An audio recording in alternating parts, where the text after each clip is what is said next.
स्वागत आहे तुमचं नवीन ब्लॉगमध्ये। कशा आहात तुम्ही सर्व? मजेत आहात ना?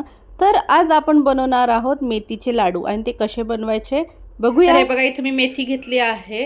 आता ह्याच्यामध्ये मी 10-12 मिरी पण टाकते। तर हे बघा, हे एवढे मिरी मी ह्याच्यामध्ये टाकते आणि आता आपल्याला मेथीला थोडं थोडं भाजून घ्यायचं आहे।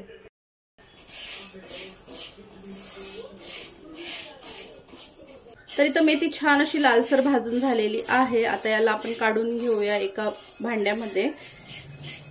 खोबरं किसून घेतलेलं आहे, तर हे खोबरंही आपण भाजून घेऊया।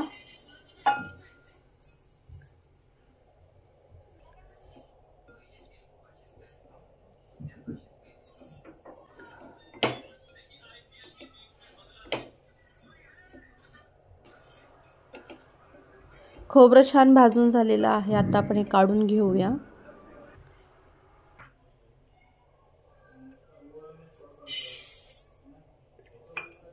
तर आता मी घेतलं आहे इथं जवस, तर आपण यातच घालून घेऊया हलीम।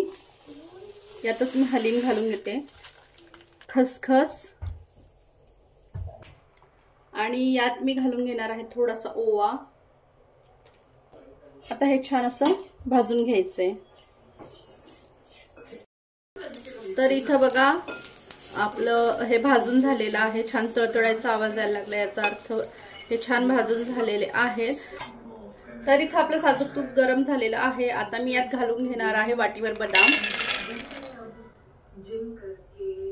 बदाम भाजून घ्यायचे आहेत। तर आपले बदाम झालेले आहेत छान भाजून। आता आपण घेऊया काजू, आणि काजू यात घालून घेऊया। काजू पण भाजून घ्यायचे आहेत। गोडंबी घालून घेऊया, आणि गोडंबी पण छान अशी फ्राय करून घ्यायची याच्यामध्ये।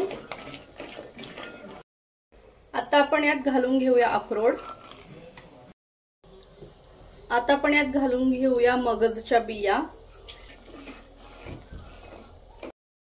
तर आता आपण यात घालून घेऊया चारोळी। तर आता आपण घालून घेणार आहोत पिस्ता। तर इथं आपले ड्रायफ्रुट्स भाजून झालेले आहेत। आता हे आपण काढून घेऊया। आता मी इथं परत कढई ठेवली आहे गरम करायला, आणि यात पुन्हा साजूक तूप घालून घेऊया। आणि तूप गरम झालं की आपल्याला अर्धी वाटी डिंक तळून घ्यायचंय तुपामध्ये, आणि डिंक हा व्यवस्थित तळला जायला पाहिजे, म्हणून आपण थोडा थोडा करून तळूया, म्हणजे तो व्यवस्थित फ्राय होईल। थोडंसं डिंक टाकते, म्हणजे जेणेकरून तो व्यवस्थित फ्राय करता येईल।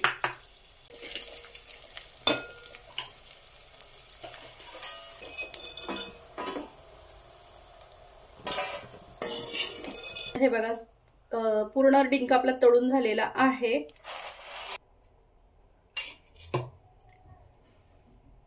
तर आता इथं मी एक वाटीभर मखाणे सुद्धा भाजून घेते।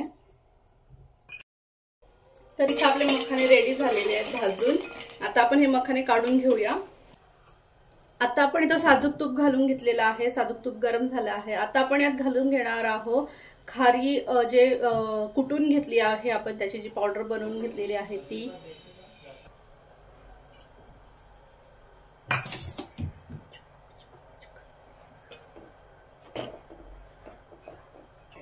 तर इथं आपली खारीकही छान भाजून झालेली आहे।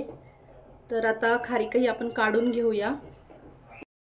तर आता इथं आपण भाजून घेतलेली जी मेथी आहे ती वाटून घेऊया।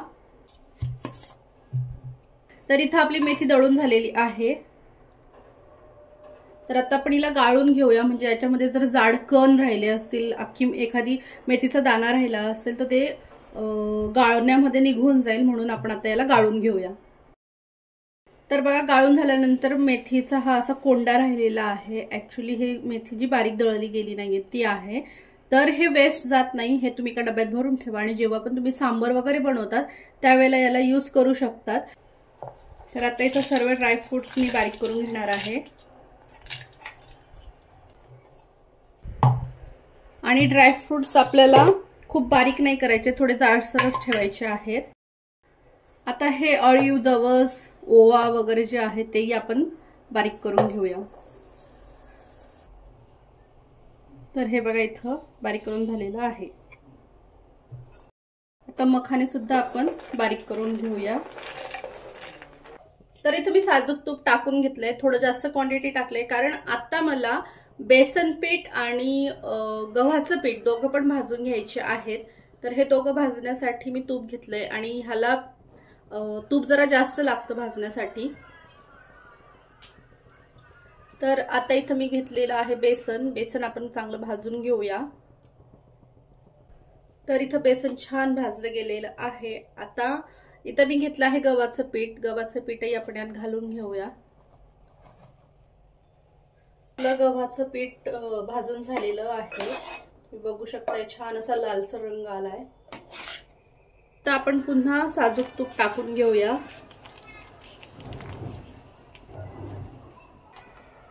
तर इथं तूप गरम झालेलं आहे आणि ही जी मेथी आहे जी आपण भाजून दळून घेतलेली आहे ती ऑलरेडी भाजलेली आहे, पण थोडीशी तुपामध्ये अजून हिला आपण फ्राय करून घेऊया.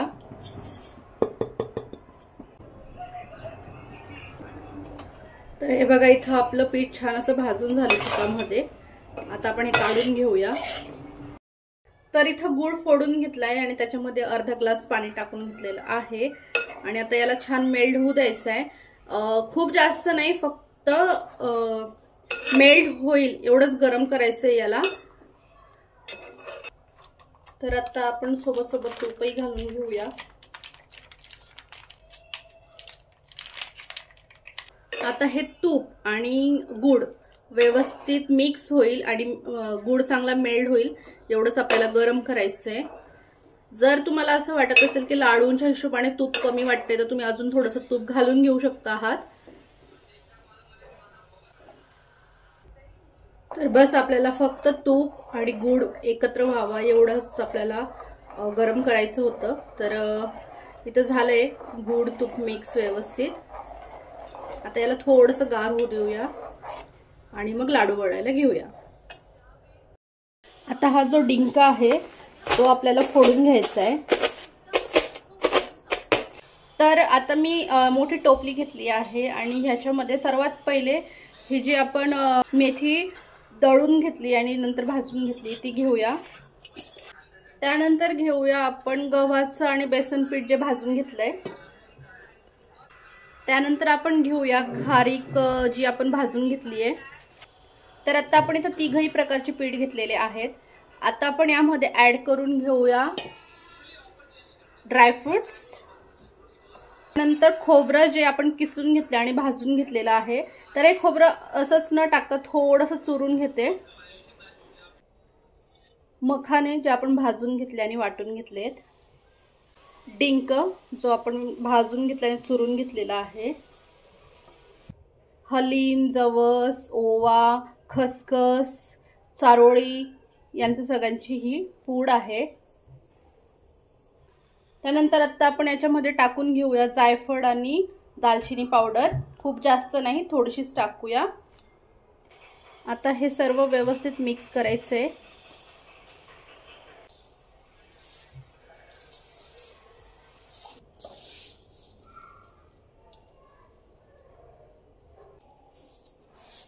आता आपण याच्यामध्ये जे गुळाचा पाक बनवला आहे तो घालून घेऊया.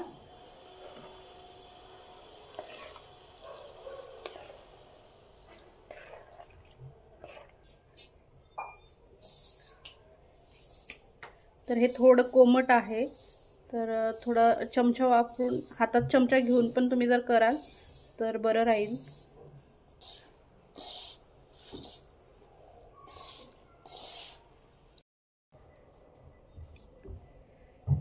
तर आता हे छान असं मिक्स करून झालेलं आहे आणि आता आपण घेऊया लाडू वडायला.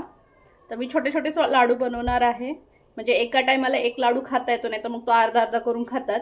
त्यापेक्षा मी आत्ताच करताना छोटे छोटे लाडू करणार आहे. आणि सगळं प्रमाण आपलं व्यवस्थित जर झालं असेल तर लाडू बघा किती छान बनतात.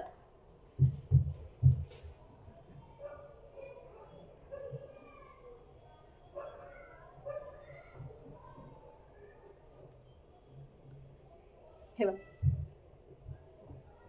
तर रेडी आहे आपले लाडू मेथीचे. या तुम्ही पण खायला. तर इथं माझे लाडू बनवून रेडी झालेले आहेत. तर एवढे लाडू बनवून झालेत माझे.